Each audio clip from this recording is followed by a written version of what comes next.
जब हम लोग क्लास 6 में थे तो हम लोग पढ़े लाइन सेगमेंट, रे, लाइन। इन तीनों का यूज इस चैप्टर में। जब 2 पॉइंट का बात आएगा तो वो 2 पॉइंट हमारे लिए लाइन सेगमेंट का काम करेगा, ठीक है। और जब यहाँ पर एक्सिस को रिप्रेजेंट करना होगा, मान लो एक्स एक्सिस को रिप्रेजेंट करना है या वाई एक्सिस को रिप्रेजेंट करना है, तो वो रे के जैसा दिखाई देगा। और स्ट्रेट लाइन का जितना भी हम लोग इक्वेशन निकालेंगे, चाहे उसका स्लोप निकालेंगे, वो लाइन का काम करेगा। देखो किस तरह से, मान लेते हैं ये हो गया ओरिजिन, ये इधर हो गया एक्स एक्सिस और इधर हो गया वाई एक्सिस। क्लास 6 में हम लोग पढ़ते थे कि एक तरफ एंडिंग पॉइंट और एक तरफ डायरेक्शन होता, इसी को ना रे पढ़ रहे थे। देखो एक्स एक्सिस के तरफ एक रे और वाई एक्सिस के तरफ एक रे। क्लास 6 में जो हम लोग पढ़े थे रे, उसी का काम यहाँ पर आ गया, ठीक है। अच्छा, मान लेते हैं अगर एक लाइन इसको कट कर रहा है, तो ये देखो 2 पॉइंट पर कट कर रहा है, एक पॉइंट इधर और एक पॉइंट, मान लेते ये पॉइंट ए हो गया और ये पॉइंट बी हो गया। तो ये जो पॉइंट है वहां पर अगर ध्यान से देखो तो ये पॉइंट एक्स के लिए भी है और वाई के लिए भी है। इसका नाम हम रख देते हैं, ये कोऑर्डिनेट का नाम हो गया x1 और ये कोऑर्डिनेट का नाम y1। इस कोऑर्डिनेट का नाम x2 और ये कोऑर्डिनेट का नाम y2। तो 2 कोऑर्डिनेट हो गया। तो जब ये 2 पॉइंट है तो ये 2 पॉइंट हम लोग कहाँ पढ़े थे?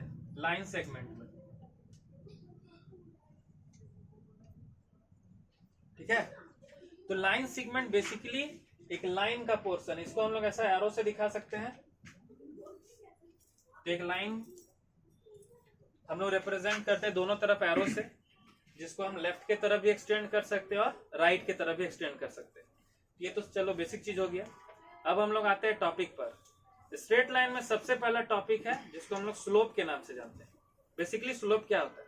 हम लोग जब छोटे थे तो हम लोग ऐसा झूला में स्लाइड करते थे, क्या इधर से चढ़े और इधर से ऊपर से उतर गए नीचे, तो ये क्या हो गया? एक तरह का स्लोप हो गया। स्लोप बेसिकली वर्ड हम लोग बचपन से जान रहे थे, लेकिन अब हम लोगों को उसी चीज को पढ़ना है। फिजिक्स में अगर एक एक्स एक्सिस का स्मॉल पोर्शन को लिया जाए तो उसको हम लोग dx से दिखाते हैं। तो ये एक्स एक्सिस अगर है तो एक्स एक्सिस का एक स्मॉल पोर्शन लिए तो वो क्या हो गया? dx। ठीक उसी तरह y एक्सिस का अगर हम एक पोर्शन लेंगे तो dy। इनके बीच का एंगल थीटा है। तो स्लोप को m से रिप्रेजेंट करते हैं। स्लोप को क्या चीज से दिखाते हैं? m से। मतलब ये जो लाइन आ रहा है उसको हम क्या से दिखाएंगे? m से।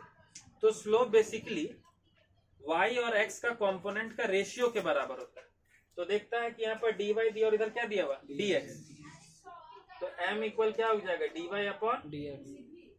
ट्रिग्नोमेट्रिक फंक्शन में हम लोग पढ़े, ये हमारे लिए क्या है? परपेंडिकुलर, और ये क्या है? बेस, और ये हाइपोटेन्यूज। तो परपेंडिकुलर बाय बेस ट्रिग्नोमेट्री का किस फंक्शन को रिप्रेजेंट करता है? tan थीटा को। तो हम लोग dy बाई dx के जगह क्या लिख सकते हैं?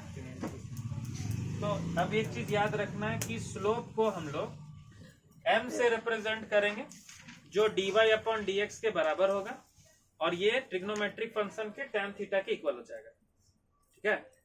अच्छा, अब आते हैं पॉइंट स्लोप फॉर्म में। पॉइंट स्लोप फॉर्म होता क्या है? तो मान लेते हैं कि एक एक्सिस इधर हो गया और y एक्सिस इधर हो गया और ये हो गया ओरिजिन, ठीक है।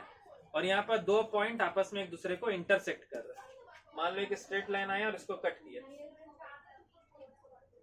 इस पॉइंट का कोऑर्डिनेट को हम a से रिप्रेजेंट किए x1 y1, और इस पॉइंट के कोऑर्डिनेट को रिप्रेजेंट किए x2 y2। और बोला जाए हम लोग को कि यहाँ का स्लोप निकाल के बताइए, तो स्लोप निकालने के लिए क्या करेंगे कि y का कोऑर्डिनेट का डिफरेंस और x का कोऑर्डिनेट का डिफरेंस निकालेंगे। स्लोप निकालने का 2 तरीका है। पहला तरीका m बराबर या तो tan थीटा या फिर dy बाई dx। दूसरा तरीका, अगर 2 पॉइंट मेंशन किया हुआ हो तो y का कोऑर्डिनेट का डिफरेंस और x का कोऑर्डिनेट का डिफरेंस, ठीक है। इसमें tan थीटा का वैल्यू जो रिप्रेजेंट कर रहा है उसके लिए हम लोग को क्वाड्रेंट का कॉन्सेप्ट थोड़ा सा पढ़ते हैं। ये हो गया हमारे लिए फर्स्ट क्वाड्रेंट, ये second quadrant third quadrant, fourth quadrant. First quadrant में जितना भी ट्रिग्नोमेट्रिक फंक्शन है वो सारे पॉजिटिव होते हैं, और सेकंड क्वाड्रेंट में साइन और कॉसेक पॉजिटिव, थर्ड क्वाड्रेंट में और फोर्थ क्वाड्रेंट में अगर हमको सेकंड क्वाड्रेंट में जाना है तो ये एंगल स्टार्ट हुआ 0 से, ठीक है, और ये कितना हो गया 90 डिग्री। 90 डिग्री को रेडियन में लिखते हैं π/2, ये हो गया 180 पाई। 270 को कितना लिखेंगे 3π/2, और यहाँ पर कितना हो गया कंप्लीट एंगल 360 मतलब 2π। अगर हमको सेकंड क्वाड्रेंट में जाना है तो हम टर्म लिखेंगे π-θ। थर्ड में आना है तो π + θ। फोर्थ में आना है तो